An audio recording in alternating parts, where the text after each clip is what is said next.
जैसे ही शाम ढलती है, हवा में एक अलग सी महक खुल जाती है ना। मंदिरों से आती घंटियों की गूंज, अगरबत्ती का धुआं और हर तरफ जलते हुए दियों की रोशनी, मानो पूरा माहौल ही दिव्य हो उठता है। बस यही वो पल है जब नवरात्रि का पावन पर्व शुरू होता है। देखिए, ये सिर्फ एक त्योहार नहीं है, ये तो 9 रातों तक चलने वाली एक बहुत ही गहरी आध्यात्मिक यात्रा है।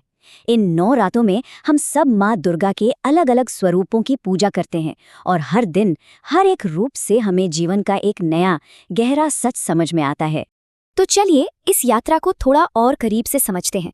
नवरात्रि, इसका सीधा सा मतलब है 9 रातें, और ये 9 रातें पूरी तरह से देवी दुर्गा के 9 दिव्य और शक्तिशाली रूपों को समर्पित होती हैं। असल में ये पर्व सिर्फ एक बाहरी जश्न नहीं है, ये तो अच्छाई की बुराई पर, रोशनी की अंधेरे पर और ज्ञान की अज्ञान पर जीत का प्रतीक है। ये हमें याद दिलाता है कि दिव्यता सिर्फ मंदिरों में नहीं, बल्कि हमारे अंदर भी है, उसे बस जगाने की जरूरत है।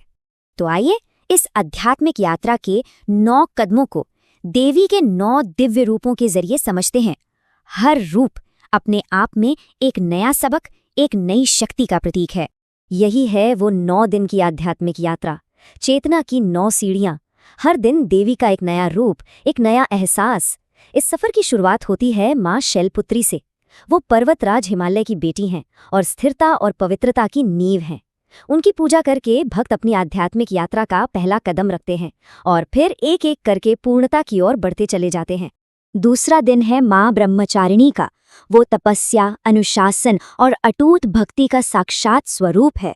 उनका रूप हमें ये सिखाता है कि खुद को जानने का रास्ता धैर्य, संयम और पूरे समर्पण से ही मिलता है।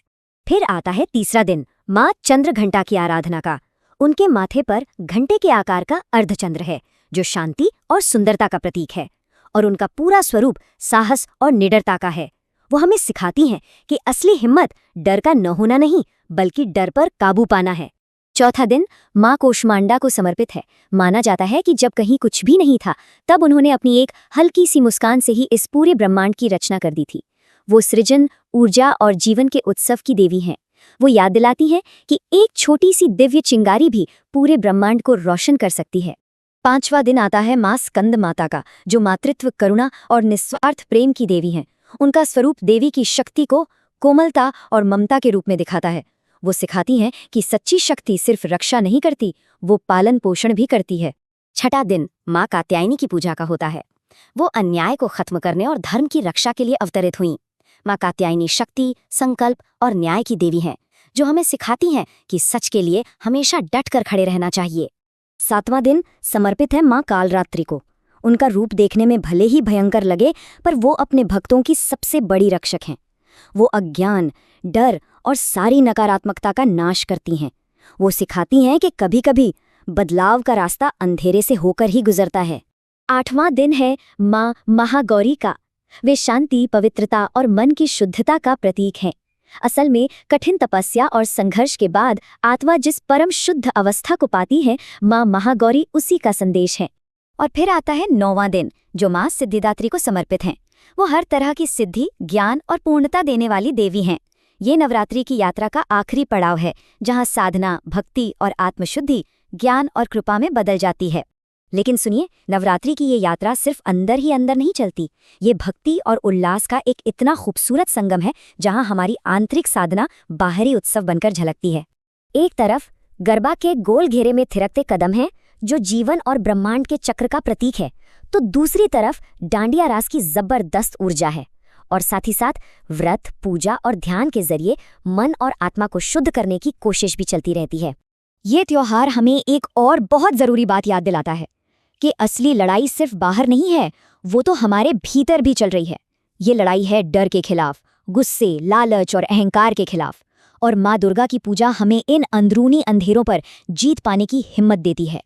जैसे जैसे नवरात्रि अपने आखिरी पड़ाव पर पहुंचती है, भक्ति भी अपने शिखर पर होती है। मंदिरों में आरती की लौ उठती है और सैकड़ों हाथ एक साथ प्रार्थना में जुड़ जाते हैं। उस एक पल में कोई फर्क नहीं रहता, सिर्फ रोशनी, संगीत और श्रद्धा का एहसास होता है। 9 रातों की इस दिव्य यात्रा के बाद जहन में एक सवाल आता है, आखिर इस सब का सार क्या है? नवरात्रि का परम उद्देश्य क्या है? जवाब बहुत ही सरल है पर बहुत गहरा भी। इसका सार है देवी की पूजा करते करते अपने ही भीतर की दिव्यता को जगाना, उस शक्ति, करुणा, ज्ञान और शांति को अपने अंदर ही महसूस करना। 9 रातों की ये यात्रा हमें अंदर से बदल देती है। दिए जलते रहते हैं, ढोल बजते रहते हैं और हमारे मन में एक नई रोशनी पैदा होती है। बस यही तो है नवरात्रि। ये सिर्फ एक उत्सव नहीं